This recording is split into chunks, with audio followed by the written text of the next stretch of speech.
온 땅이 다양한 꽃으로 세상을 아름답게 수놓고 있습니다. 각자의 색깔과 모양으로 하나 되어서 하나님의 창조 질서를 아름답게 수놓으면서 우리에게 봄이라는 것을 말해주고 있습니다. 벚나무는 벚꽃을 피우고 개나리는 개나리꽃을 피우면서 아름다움을 우리들에게 선물로 주고 있습니다. 이러한 광경을 보면서 이러한 생각이 제 안에 듭니다. 우리 공동체를 숲 공동체, 나무 공동체라고 하는데 과연 우리 사랑하는 지체들은 어떠한 꽃을 지금 피우고 있을까? 각자 맡겨진 삶의 자리에서 어떠한 꽃으로 세상 사람들에게 아름다움을, 봄이 왔구나라는 그러한 이야기를 전해주고 있을까라는 생각이 되어집니다.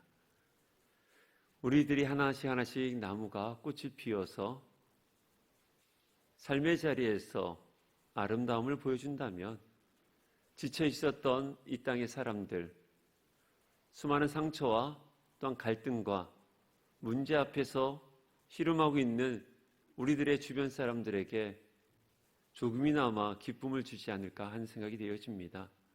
사랑하는 여러분, 여러분들은 지금 어떠한 꽃을 피우고 있으십니까? 먼저 여러분들의 가족들이 여러분들을 바라보면서 우리 아빠, 우리 엄마, 우리 사랑하는 자녀들, 우리 형, 우리 누나 가지고 있었던 그 아름다움 보면서 자그마한 미소를 짓게 하고 또한 이러한 모습들이 하나하나 어우러지면서 아름다운 숲을 이룬다면 살아갈 힘을 여러분들을 통해서 얻게 될 것이고 그로 인해서 여러분들은 축복의 통로일 것이고 하나님께서 주어진 사명을 잘 감당하고 있는 하나님의 사람들, 예배자일 것입니다. 꽃들만 하나님의 창조 질서를 아름답게 하는 것은 아닙니다. 바로 우리들이 하나님의 창조한 이 질서를 아름답게 하는 꽃입니다. 이 봄에 여러분들 안에 사랑의 꽃이 피기를 소망합니다. 여러분들 안에 참된 믿음의 꽃이 피기를 소망합니다. 여러분들 안에 용서의 꽃이 피어지고 관용의 꽃이, 이해의 꽃이 피어진다면 여러분들로 인해서 또한 우리로 인해서 우리 공동체를 통해서 이 땅이 살맛나게 될 것이고 그리스도의 푸른 계절이 임함으로 인해서 소망을 갖게 될 것이고 좌절하고 있는 저 멀리 있는 미얀마 사람들에게도 우리의 자그마한 이 아름다움이 전달되어진다면 그들은 다시 한번 총 앞에서 칼 앞에서 그 땅의 민주화를 위해서 분명히 일어날 것이라고 저는 믿습니다. 사랑하는 여러분, 먼저 내 안에 있는 꽃이 뭔지를 피워놔야 돼요. 이제 다른 꽃을 보는 것이 아니라 내 안에 하나님께서 주어진 그 꽃이 무엇인가 또한 그 열매가 무엇인가를 알아 꽃을 피고 열매를 맺어요. 나의 꽃을 보고 누군가가 기뻐하고 나의 열매를 통해서 누군가가 배부림을 얻는다면 우리들은 이 땅에 살아갈 가치와 의미를 충분히 감당하고 그리스도의 사명을 감당하는 일꾼이라고 저는 믿습니다. 그러한 꽃과 열매가 여러분들의 삶 가운데 끊임없이 솟아나고 열매 맺고 피어나기를 주임으로 축원합니다. 살다 보면 익숙했던 것이 때론 낯설어질 때가 있습니다. 어느 순간 왜? 이게 뭐지? 라는 순간이 우리 가운데 생길 때가 종종 있어요. 사랑도 어느 순간 시들어서 낯설음이 찾아오는 순간이 있습니다. 그렇게 사랑했던 사람이 어느 날 낯설어 보이는 거예요. 낯설게 느껴지는 거예요. 그래서 저 사람 누구지? 이러한 순간이 우리들 안에 직면하게 되어 있어요. 낯설음. 심지어 교회 와서 교회 오면 참 좋았는데 그냥 교회 오면 그냥 정확하게 알 수는 없지만 좋았던 사람이 어느 날 이 교회에 왔는데 낯설게 느껴질 때가 있어요. 저도 그래요. 목사인데 어느 날 교회를 제가 딱 왔는데 낯설어요. 너무나 좋아하는 우리 교회인데, 너무나 좋아하는 우리 성도들 사이 속에 제가 어느 날 낯설음을 느끼게 될 때가 있었어요. 아마 우리 성도들도 그런 느낌을 가진 적이 있을 거예요. 또 저에게 그런 얘기를 한 분들이 종종 있었거든요. 어느 날 갑자기 교회를 왔는데 낯설었다는 거예요. 우리 성도들의 웃음이 낯설다는 거예요. 이런 경험들은 우리가 살아가는 삶의 자리에서 가끔씩 이렇게 일어납니다. 그러나 그 낯설음은 이제 헤어져야 할 때가 온 것이 아니라 비로소 사랑을 시작할 때를 만난 것일지도 모릅니다.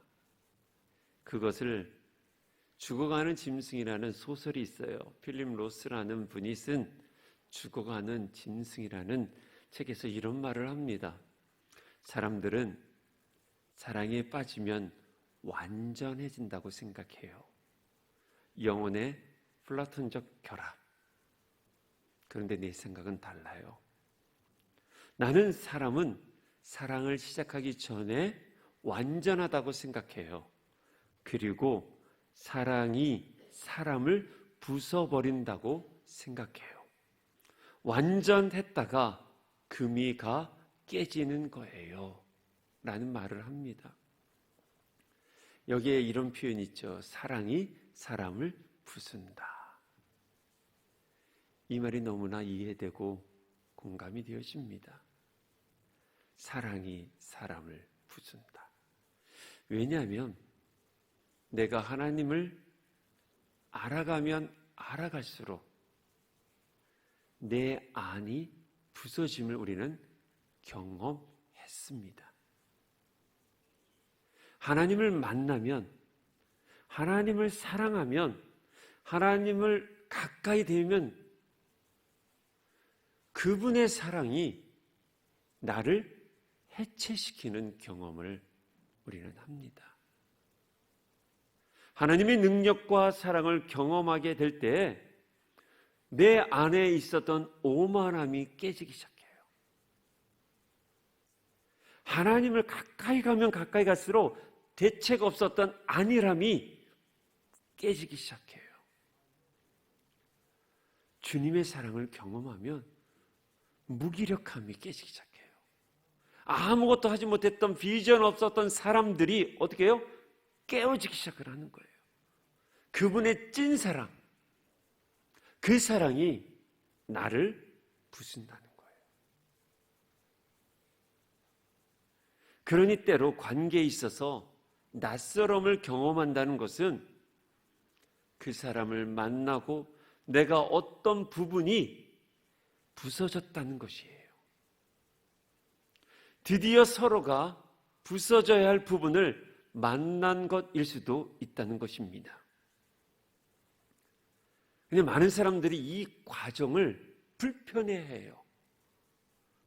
그래서 어떻게 해요? 그 자리를 피합니다. 그 사람을 피해야 하는 거예요. 그 상황에서 도망치거나 피한다는 거예요. 그런데요, 피한다고 해결되지 않아요. 왜요?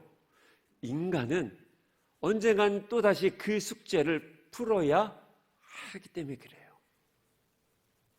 내 안에 그 낯설음을 통해서 깨지는 그 과정은 반드시 또 다른 누군가를 만났을 때, 또 다른 누군가와 그런 상황이 직면되어질 때 또 우리는 풀어가야 돼요.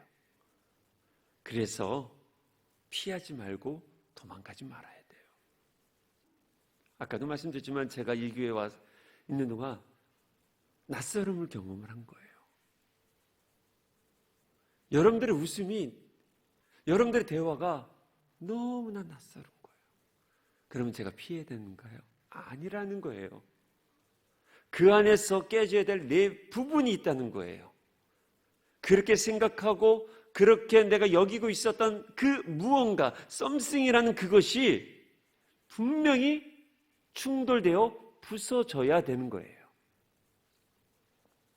신앙도 마찬가지입니다. 하나님을 믿는 일도 대부분 그 낯설음을 경험할 때 하나님을 어떻게 해요? 떠나려고 해요. 그 낯설음이 익숙하지가 않으니까 나는 안 되나? 이런 일은 나에겐 힘든 것인가? 라고 여긴다는 거예요. 또한 그토록 따뜻하고 사랑이 많으신 그 하나님이 나의 어떠한 문제로 인해서 낯설게 느껴질 때도 있습니다. 질병이나 예기치 않은 어떤 문제로 인해서 그렇게 사랑하고 그렇게 따뜻하게 느껴졌던 하나님이 나에게 낯선 분으로 여겨질 때가 있어요. 아니면 내가 그분에 대한 지식이 별로 없어서 낯설을 수도 있고요. 내가 겪고 있는 일이 너무나 크게 보이기 때문에 하나님이 낯설을 수도 있고, 좀 전에도 말씀처럼 내 안에 있는 상처가 하나님의 사랑을 여전히 받아들이지 못하는 그런 상태에 있을 때도 하나님에 대해서 낯설음을 우리는 경험을 합니다. 사랑이 서로를 부서뜨리면서 온전한 사랑이 되어져 가는 것처럼 하나님과의 관계도 온전하다고 생각했던 내가 아무런 문제도 없다고 생각했던 내 자신이 비로소 그분을 진짜 만남으로 인해서 어떻게 해요? 내 안에 부족함을 느끼고 내 안에 연약함을 느끼고 깨어지고 부서지면서 드디어 하나님이라는 존재 앞에서 우리는 바로 쓰게 되는 것이에요. 즉 하나님과 여러분들 충돌하셔야 된다는 거예요. 그런데 중요한 게 하나 있어요. 그냥 하나님과 나의 삶, 하나님의 삶, 이것이 팡 부딪히면 100% 인간은 도망가게 되어 있어요. 그래서 이 안에 완충을 해주는 역할을 하는 도구가 있습니다. 하나님의 말씀과 내 삶의 현실 사이에 필요한 그 중요한 그 무엇이 하나 있는데 그것이 바로 뭐냐? 믿음이라는 거예요. 믿음이 없이는 하나님과 충돌해봤자 아무 의미가 없어요. 왜 우리가 낯설어질까요? 왜 하나님의 말씀이 불편해지고 그러한 상황적인 부분 속에서 내가 왜 흔들릴까요? 지금 완충하고 있는 믿음이 연약하기 때문에, 부족하기 때문에 그래요. 사랑하는 사람들이 서로의 낯설음 앞에 설 수 있었던 것은 그래도 서로를 믿기 때문에 그래요. 믿음이 없이는 서로를 내어줄 수가 없습니다. 서로에 대한 믿음이 없이는 서로의 흠과 연약함을 보여줄 수 없습니다. 공동체가 낯설을 때가 바로 여기에 있어요. 이 공동체가 낯설어질 때 피하지 마십시오. 그때 서로에 대한 믿음의 줄을 더 꽉 잡아야 돼요. 가정도 마찬가지입니다. 서로의 믿음을 확인하셔야 돼요. 믿음으로 나오는 사랑이 온전한 사랑이요, 건강한 사랑인 것이에요. 그래서 그 안에 있는 부족함, 연약함, 모순을 어떻게 해요? 그 믿음을 근거한 사랑을 통해서 계속 어떻게 해요? 깎아내주고 때로는 덧붙여 주는 거예요. 이것을 저는 이렇게 표현하고 싶습니다. 낯설음을 통해 얻어지는 영성이라고 표현하고 싶어요. 때로는 집에 가서도 내 가정인데도 낯설을 때가 있죠. 왠지 나만 힘든 것처럼 느껴질 때가 있고 교회에 와서도 나만 왠지 낯설을 때가 있어요. 그때 하나님을 향한 믿음, 그것을 여러분들이 놓지 말으셔야 돼요. 그렇게 되어질 때면 우리 안에 있는 부족함, 연약함, 못은 이러한 오류된 것들이 어떻게 해요? 깎아진다는 거예요. 충돌되어지니까. 그래서 깊은 영성을 통해서 하나님의 사랑을 알게 되는 것이고, 그 믿음을 통해서 지체들을 바르게 볼 수가 있는 거예요. 누군가를 바라볼 때도 우리는 반드시 믿음이라는 렌즈를 통해서 바라봐야 돼요. 이것이 없으니까 그 사람의 성격이 보여지는 것이고, 그 사람의 낯설고 어색하고 불편한 것들이 끊임없이 보일 수밖에 없는 겁니다. 그래서 나와 너 사이, 말하자면 부부의 나와 너 사이에 있어야 될 것이 뭐냐? 믿음이라는 거예요. 그 사람을 향한 온전한 그리스도의 사랑의 믿음, 그것이 믿음이 하는 일들이에요. 믿음이 하는 일이 뭐냐? 지체를 사랑하게 하고요, 사명을 갖게 하고요, 힘들지만 겸손해질 수 있고요, 믿음이 하는 일이 바로 이것이라는 거예요. 그래서 우리 공동체 안에서도 누군가를 바라볼 때 믿음으로 바라볼 수 있어야 되는 것이에요. 이때 믿음이 작동할 때부터 비로소 사랑은 부서진 조각들을 가지고 아름답게 새로운 것을 만들어내기 시작을 합니다.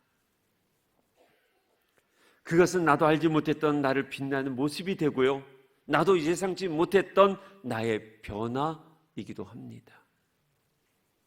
이 모든 것을 이룰 수 있는 것이 바로 믿음이라는 거예요.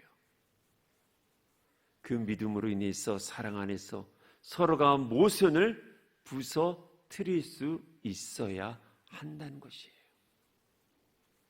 서로의 충돌 속에서도요, 반드시 믿음을 근거한 충돌이 되어야 한다는 거예요. 그래서 성경은 끊임없이 믿음에 대한 이야기를 하고 있습니다.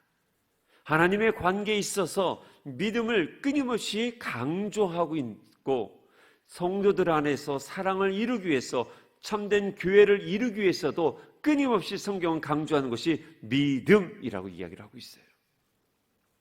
어쩌면 믿음을 가진다는 것 자체가 신앙생활의 모든 것이자 궁극적인 목표일 수가 있습니다. 먼저 그분이 계신다는 믿음, 하나님이 나와 함께하고 계신다는 믿음, 하나님이 어디서나 함께 하신다는 그 믿음, 그 하나님이 나를 사랑하신다는 믿음, 그분이 날 구원하셨다는 믿음, 그분이 지금도 나의 삶 가운데 함께 계신다는 그 믿음, 그 믿음이 사랑하는 여러분들 가운데 있습니까? 여러분들에게 다시 한번 묻습니다. 여러분들 믿음이 있으십니까? 하나님을 향한 믿음, 견고하게 흔들림 없는 믿음, 이 믿음이 여러분들 안에 있습니까? 나를 위해서 십자가에 죽으신 그 크신 하나님의 사랑, 예수 그리스도의 사랑을 느낄 수 있는 믿음이 있으십니까? 믿음은 바로 이러한 것을 이끌어가는 거예요. 모두가 힘들고 경험되어지지 못하는 그러한 척박한 광야 같은 시간 속에서, 그러한 현장 속에서도 믿음이 있기에 하나님이 나와 함께하고 있다는 것을 경험하는 거죠. 모두가 한숨 쉬고 어떻게 절망의 노래를 부르려고 준비하고 있을 때 믿음 있는 사람은 희망의 노래를 먼저 선창을 해요. 믿음이 있으니까 이 고난주간을 맞이하면서도 가만히 묵상만 해도 십자가의 그 크신 사랑이 떠오를 수밖에 없는 거죠. 믿음이 있으니까, 그래서 저 멀리 지금 고통받고 있는 형제들이 떠오를 수밖에 없고, 그것이 느껴질 수밖에 없는 거예요. 왜요? 믿음이 하는 일이기 때문에 그래요. 믿음이 내 안에 있으면요, 눈을 감아도 주님 생각이 나는 거고요. 믿음이 있으니까 아파하는 지체들이 보여 그에게 다가가서 필요한 것이 무엇인가를 도와주는 거예요. 왜요? 믿음이 있으니까. 이 믿음이 하는 일이에요.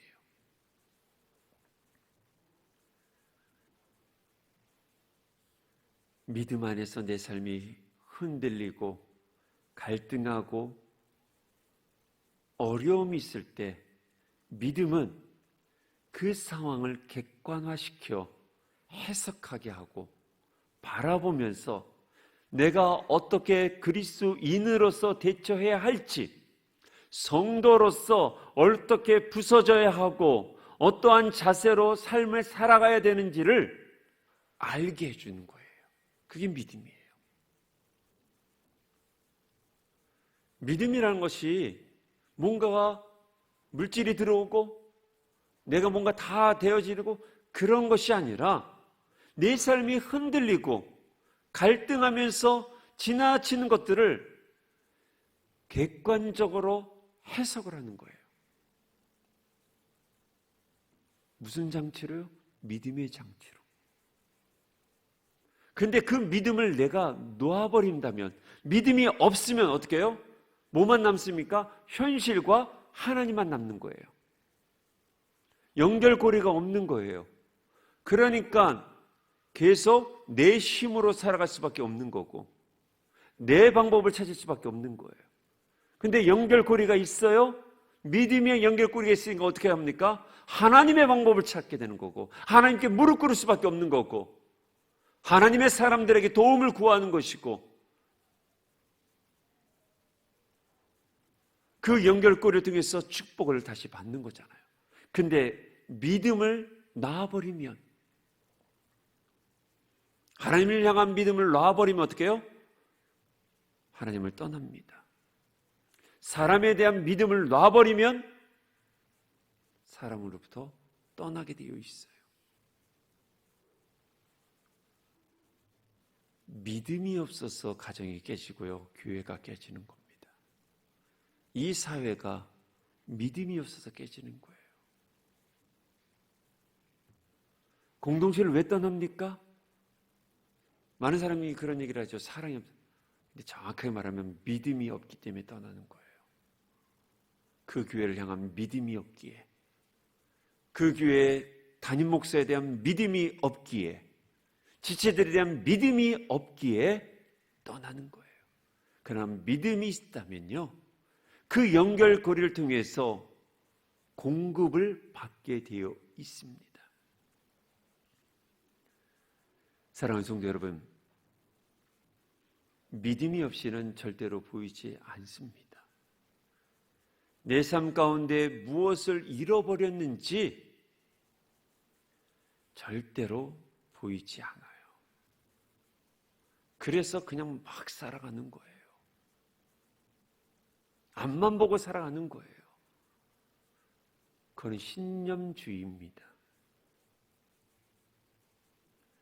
믿음이 없이는 무엇을 지금 내가 붙잡고 있는지를 알지를 못해요. 썩은 동아줄을 잡고 있으면서도 불구하고 믿음이 없으니 그것이 진리라고 생각하고 있는 거잖아요. 도울 수 없는 사람인데, 도울 수 없는 곳인데 거기가 도움이 된다고 생각해서 계속 있는 거예요. 왜요? 믿음이 없으면요, 보이지 않아요. 믿음이 없이는 어떠한 삶을 추구하며 살아가야 되는지 알지 못해요. 그래서 믿음이 필요한 거예요. 믿음이 없이는 알 수가 없습니다. 믿음이 없이는 하나님을 볼 수 없고요, 하나님이 하시는 일도 볼 수 없습니다. 믿음이 없이는 사랑을 느낄 수도 없고요, 믿음이 없이는 기도도 감사도 할 수 없습니다. 어떤 분이 그래요. 사랑을 못 느끼겠다고. 부부를 이렇게 상담을 하는데 사랑을 못 느끼겠다. 그건 벌써 서로의 믿음, 신뢰의 관계가 깨졌기 때문에 그래요. 깨지고 믿음이 없는 상태에서 반지를 준들 무엇하겠습니까?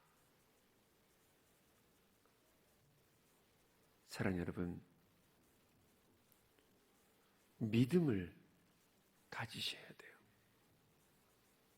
믿음은 어떤 큰 일을 하기 위한 다짐이 아닙니다.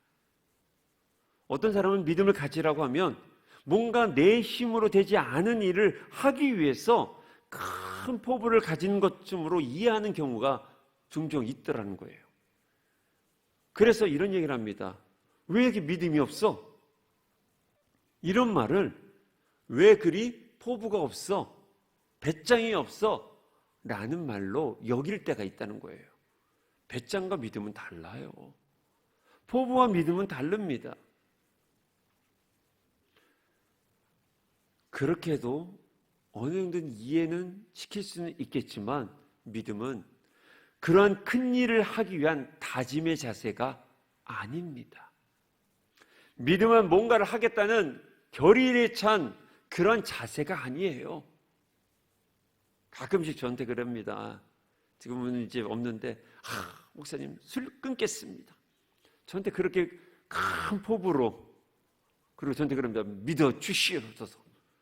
그래서 제가 속으로 안 믿어요 그래요. 여전히 그분은 아직까지 제 앞에서 술을 못 끊었거든요. 벌써 8년이 됐는데.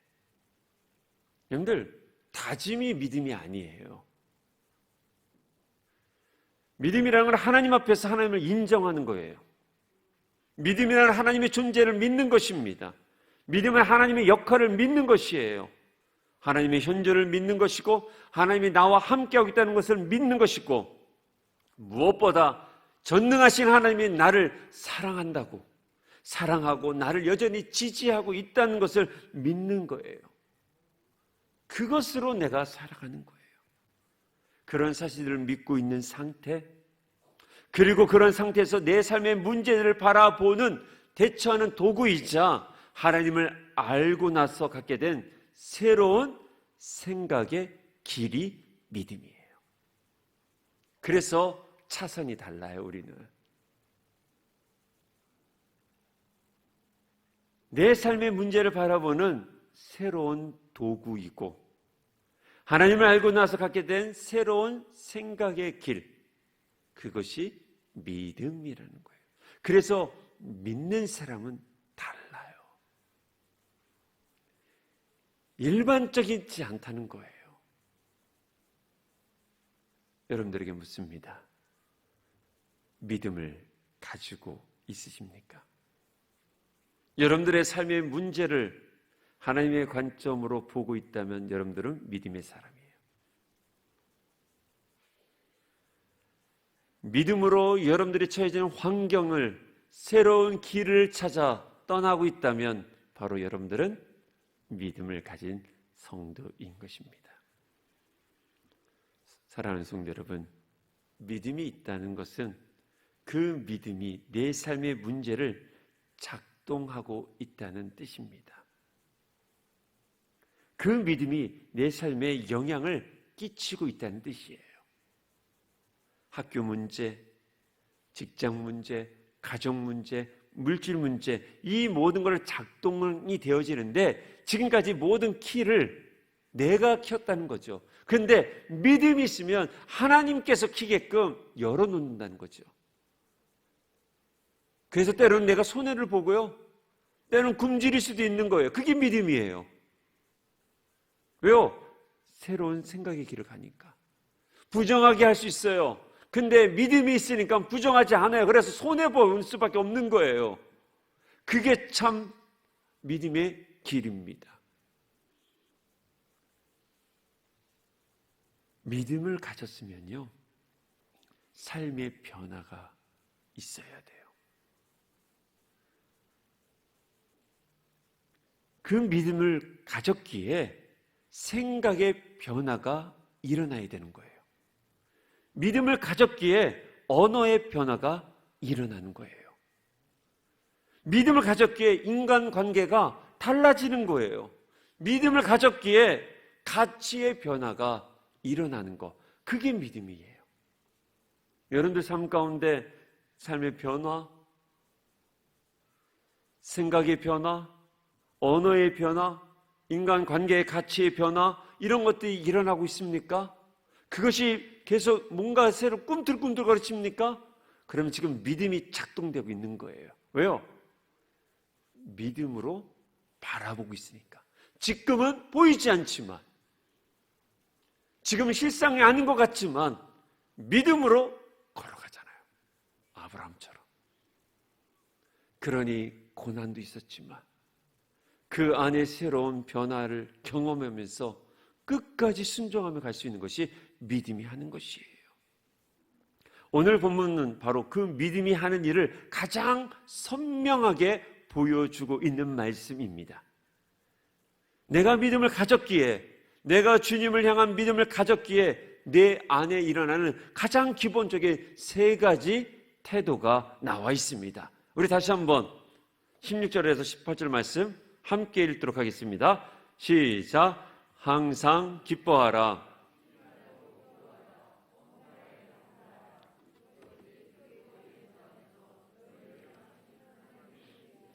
아멘. 항상 기뻐하고 쉬지 말고 기도하고 범사에 감사하고, 이것이 하나님의 뜻이다 라고 합니다. 그러나 결론적으로는 이렇게 살기는 어렵습니다. 불가능한 거예요. 이 말씀과 우리들의 현실의 삶은 완전히 다르기 때문에 그렇습니다. 그래서 우리는 이때 뭘 느껴져요? 성경 읽을 때 낯설음을 경험합니다. 성경을 읽으면서 은혜는 받지만 내면 속에는 잘 보면 낯설음이 있어요. 왜요? 그렇게 살기 못하거든요. 그런데 우리 안에 그래요. 어떻게 이렇게 살 수 있지? 근데 이 놀라운 것은 신앙생활을 오래 하신 분일수록 이런 속 이야기를 많이 해요. 아유, 목사님, 어떻게 성경대로 살아요? 놀라운 것은 항준직들 중에 제일 많이 이런 말을 해요. 저는 많이 들어봤어요. 제가 신방하면서 그러면 아멘은 해요. 목사에게 립 서비스를 해주는 거죠. 목사님 아멘. 그러고서 편한 자리에서 이야기하면 목사님, 아이고 어떻게 그렇게 살아요? 낯설다는 거예요. 좋은 말인데 말씀과 내가 나의 삶의 자리는 너무 이질감을 느낀다는 거예요. 그래서 어떻게 해요? 그냥 좋은 이야기. 성경은 좋은 말씀. 이렇게 끝나는 거예요. 할 수 없는 것을 하라고 하는 것, 하고 싶지 않은 것을 하라고 하고 있다는 이 성경책에 대해서 어떻게 해요? 불편해지는 거예요. 그래서 어떻게 합니까? 하나님과 점점점 먼 개념을 가지고 살아가요. 하나님과 나는 먼 관계. 하나님은 저 하늘에 있고 내 삶은 여전히 이렇게 동떨어져 있구나라는 생각을 기독교인들이 하고 있다는 거예요. 그래서 말씀을 적용하지 못해요. 누가 오리를 가자면 심리를 가자는 거, 아이고 이 시대에 지금 바빠 죽겠는데, 누가 겉옷을 달라고 하면 속옷까지 좀, 나도 힘들어 죽겠는데, 누가 오른뺨을 치면 왼뺨을 대는 거, 이것이 현실과 여러분들 맞습니까? 동떨어져 있죠. 그러니 그냥 읽기만 합니다. 읽기만 하니 그 안에 말씀의 역사는 일어나지 않는 거죠. 왜요? 낯설음에 우선 극복을 못하고 끊임없이 낯설음 가운데, 그러면서 성경 통독은 우리는 했다고 이야기를 합니다. 이러한 자세는 어쩌면 하나님 마음을 아프게 하는 모습인 듯합니다. 낯설음 앞에 우리가 가져야 할 것은 포기가 아닙니다. 제발 포기하지 마십시오. 말씀에 계속 부딪히셔야 됩니다. 처음엔 낯설고 어색하고 불편함을 여러분들 겪으셔야 됩니다. 이것이 힘들다고 포기한다면 내 인생 끝날 때까지 이건 활자로서만 믿는 책으로 끝날 것입니다. 하나님의 말씀이 나의 골수를 쪼개고 나의 양심을 쪼개고 나의 가치관을 쪼개는 일들을 경험하지 못한다는 것이에요.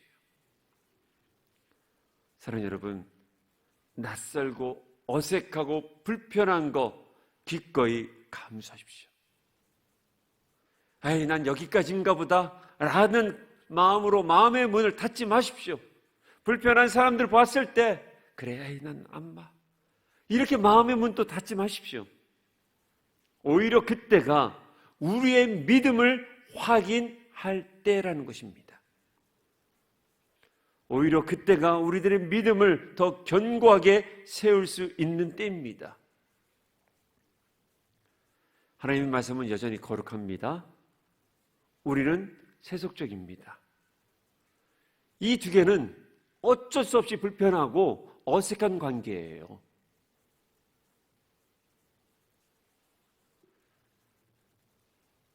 하나님과 우리의 삶은 어색하고 불편한 관계일 수밖에 없어요. 그래서 하나님께서 어떻게 하셨습니까? 독생자 예수 그리스도를 이 땅에 보내신 거예요. 완충 역할을 하기 위해. 오늘 본문을 잘 보십시오. 항상 기뻐하고, 어떻게 항상 기뻐해요? 쉬지 말고 기도? 식사 기도도 안 하는데 우리는. 범사에 감사해요? 잘 될 때만 감사하잖아요. 이 말씀과 우리라는 것이 연결이 될까요? 안 돼요. 근데 이걸 하나님의 뜻이라고 해요. 그러니까 우리는 어떻게 해요? 에이, 하나님의 뜻? 에이, 어렵지. 그건 목사님이나 하겠지 뭘. 교회에 있는 목회자들이나 하겠지. 우리는 이렇게 단정적으로 마음을 닫아버려요. 아니요. 성경 말씀이 분명히 완충 역할을 해놓게 하셨어요. 기뻐하라, 기도하라, 감사하라. 이게 너희를 향한 하나님의 뜻이다. 누구를 향해서요? 그리스도 예수 안에서. 그래서 우리는 예수 그리스도를 믿는 믿음으로 나아가는 거예요. 하나님의 말씀과 우리 삶 사이에 예수 그리스도의 십자가를 믿는 믿음으로 내 삶에 이 말씀들이 건너올 수 있도록 징검다리를 놓으셨어요. 그냥 못 와요. 그래서 십자가의 그 크신 사랑을 통한 그 믿음을 통해서 이 삶이 이쪽으로 옮겨올 수 있게끔 하는 거예요. 그래서 내 삶의 문제를 다시 하나님으로부터 하나님에게 끌어갈 수 있게끔 하는 것이 바로 믿음이라는 거예요. 하나님 것을 끌어오고 내 문제를 끌어가는 것, 그게 믿음이에요. 그래서 우리는 믿음을 간구해야 합니다. 이게 믿음이에요. 이게 믿음이 하는 일들이에요. 믿음이 있으면요, 하나님의 뜻을 가지고 오고, 믿음이 있으면 내 문제를 누구에게 맡겨요? 하나님께 맡기는 거예요. 저희 동민이가 저에게 자기 할아버지에게 받은 돈 5만 원을 저에게 갖고 왔어요. 아빠, 제 통장에 좀 넣어주세요. 뭘 믿고? 제가 속으로 너는 끝났다. 아니죠. 우리 아들은 그걸 믿는 믿음으로 저에게 갖고 온 거예요. 저는 그를 사랑하는 마음으로 이체를 해요. 이거예요, 이거. 믿음이 있게 온 거예요. 만약에 우리 동민이가 여러분들한테 가서 이체해달라고, 뭐 서로 이해관계 있으니까 좀 가능하겠지만, 모르는 사람이 해달라고 할 때 해줍니까? 낼놈 갖고 도망가죠. 왜요? 서로에 대한 믿음이 없기 때문에 그래요. 믿음이 이거예요. 하나님의 뜻을 넘어오게 하고 나의 문제를 하나님께 가져가는 것, 그게 믿음이에요. 그래서 그걸 가지고 기도를 하는 거고, 그걸 가지고 내가 감사하는 거고, 그것을 통해서 어떻게 해요? 기뻐하는 거예요. 그냥 기뻐하지 않아요. 믿음이 있으니까. 비록 내 삶 가운데 눈물밖에 없지만 예수 그리스도께서 나의 모든 짐을 지셨기에 그 믿음으로 나는 슬픔의 현장이지만 천국을 바라보며 기뻐할 수 있는 거예요. 믿음이 하는 일은 실로 놀랍습니다. 믿음은요, 기뻐할 일이 전혀 없는 내 삶을 기쁨으로 채색하기 시작합니다. 믿음은 내 힘으로 할 수 없는 수많은 일들을 하나님의 도움을 구할 수 있는 하늘 사닥다리를 올릴 수 있게 한다는 거예요. 믿음은 내 삶에 일어나는 모든 일들을 수용 가능케 하는 감사의 바다로 우리를 안내합니다. 믿음은 절망 속에서도 희망의 빛을 찾는 기도의 항해를 시작하게끔 만들어요. 믿음은 감옥 같은 단단한 마음의 문을 열어 화해와 용서의 마당으로 나오게 하여 함께 기뻐하고 감사하고 기도할 수 있게끔 만든다는 것이에요.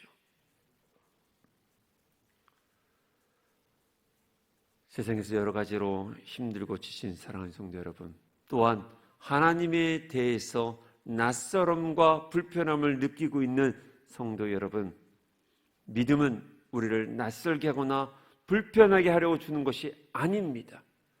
우리를 자유케 하고 우리의 삶을 풍성하게 만들어 놓는 하나님의 선물입니다. 그 믿음을 구하십시오. 주 예수 그리스도를 믿으십시오. 날 위해 주기까지 사랑하시며 주님을 보내주신 하나님을 믿으십시오. 나의 연약함을 끊임없이 탄식하시며 중보하시는 성령 하나님을 믿으십시오. 그리고 그 믿음 위에서 여러분들의 삶을 관찰하시고 주님의 말씀이 믿음의 통로를 통해 내 삶으로 지나갈 수 있도록 마음의 문을 열어놓으십시오. 주님께서 길을 만드실 것입니다. 그 모든 것을 이제 믿음으로 감사하고요, 그 감사로 소망을 품고 그 소망 속에서 우리는 여전히 하나님께서 일하실 것을 기다리는 비전을 세워가는 것입니다. 말씀을 마치고자 합니다. 예수님을 향한 그 믿음, 그 믿음의 삶에 큰 변화를 일으키기를 간절히 소망합니다.